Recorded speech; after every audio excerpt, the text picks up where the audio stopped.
പേരില് അതൊന്നും വേറെ. എല്ലാരും ഓഡിയോ മ്യൂട്ട് ചെയ്യൂ.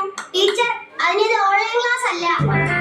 അതെനിക്കറിയാം, നിന്റെയൊക്കെ വായടിച്ചു വെക്കാനാ ഞാൻ പറഞ്ഞത്. ടീച്ചർ ഗ്രൂപ്പിൽ പറഞ്ഞായിരുന്നു. ആ ഓക്കെ ഓക്കെ വരുൺ, ഞാൻ ഓർക്കുന്നുണ്ട്. മിടുക്കൻ. അടിച്ചിട്ട് ഈ പഠിപ്പിസ്റ്റ് മമ്മയുടെ സ്വഭാവം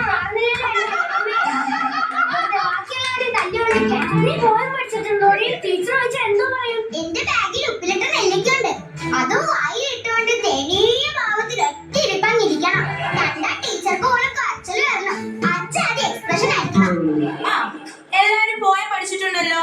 അഭിനവ് ആദ്യം ആ പോയൊന്ന് ചൊല്ലു. എന്താ അഭിനവ് ചോദിച്ചത് കേട്ടില്ലേ? ഇപ്പൊ നിനക്ക് റേഞ്ച് കിട്ടുന്നുണ്ടോടോ? ഉണ്ടോടോ?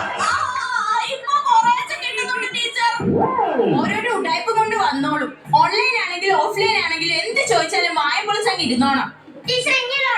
പിന്നെ ഓൺലൈൻ ക്ലാസ് ആക്കുവോ? ഇനി ഓൺലൈൻ ക്ലാസ് ആക്കിയ പഠിപ്പിക്കാൻ വേറെ ടീച്ചറെ നോക്കിക്കോണം. നീയുടെ കാരണം എന്റെ 3 ഫോണിന്റെ ഡിസ്പ്ലേ പൊട്ടിയത്. അത് ടീച്ചറെ ക്ലാസ് റൂം ആണെന്ന് കരുതിട്ട് ഡെസ്ക് എടുത്ത് ഫോണിൽ എറിഞ്ഞിട്ടല്ലേ? അത് ഞങ്ങളുടെ കുറ്റാണോ? അതൊക്കെ പോട്ടെ, നമുക്ക് ക്ലാസ് തുടങ്ങുന്നതിന് മുമ്പ് ഒന്ന് റിലാക്സ്ഡ് ആവാം. അത് വേണോ ടീച്ചറെ? നമുക്ക് നേരിട്ട് ക്ലാസ് തുടങ്ങിയാ പോരെ? എനിക്ക് പഠിക്കാൻ അത്ര മുട്ടുന്നെങ്കിൽ വല്ല പറമ്പിൽ പോയിരിക്കണോ? എനിക്ക് റിലാക്സ് ആവണം ടീച്ചർ. ഓക്കെ, നിങ്ങൾ പഠിച്ച് പഠിച്ച് വലുതാവുമ്പോൾ ആരാവണമെന്നാണ് ആഗ്രഹം? എനിക്ക് ഡോക്ടർ. അതാവുമ്പോ ഫുൾ ടൈം വായുമ്പോഴിച്ചിരിക്കാലോ. ടീച്ചർ എനിക്ക് പഴുത്താണ്. നീ പൈലറ്റാകുമ്പോ നമ്മളെ റബ്ബറിന് തിരിച്ചടിക്കാൻ വരുവളിയാ. വെറുതെ ചായ അടിക്കാൻ എന്തെങ്കിലുമൊക്കെ തരാം.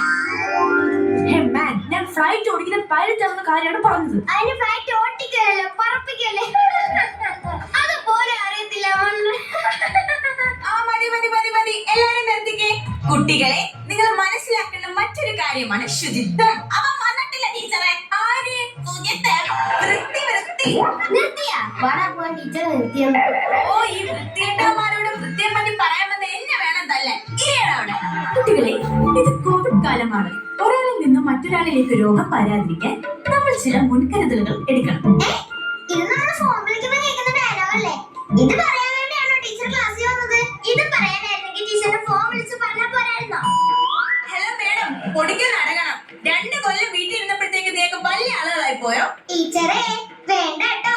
ഒരു മാധ്യമ പ്രവർത്തകയോടൊക്കെ സംസാരിക്കുമ്പോ ഇച്ചിരി കൂടെ മര്യാദയാവാം. മാധ്യമ പ്രവർത്തകയോ? ഈ പൊടിക്കുപ്പിയോ? അതെ, സ്വന്തമായി ചാനലുള്ള ഒരു മാധ്യമ പ്രവർത്തക. ഏത് ചാനൽ? കുടുക്കിട്ടാട്ടി വ്ലോഗ്സ് യൂട്യൂബ് ചാനലാണ്. എത്ര സബ്സ്ക്രൈബേഴ്സ് ഉണ്ട്? 3. ഇവളും ഇവിടെ അപ്പന്റെ പെങ്ങളെ സുഭദ്രയും. ഇപ്പൊ അതൊരു പ്രശ്നമാണ്. ഇരിക്കണേ അവിടെ. അവളും അവളുടെ ഒരു കുണിക്കിട്ടാട്ടി. ഞാൻ പറഞ്ഞു വന്നത് കൊറോണയൊക്കെയാണ്. എല്ലാരും ശുചിത്വം പാലിച്ചില്ലെങ്കിൽ വീണ്ടും സ്കൂൾ അടച്ചു പൂട്ടേണ്ടി വരും.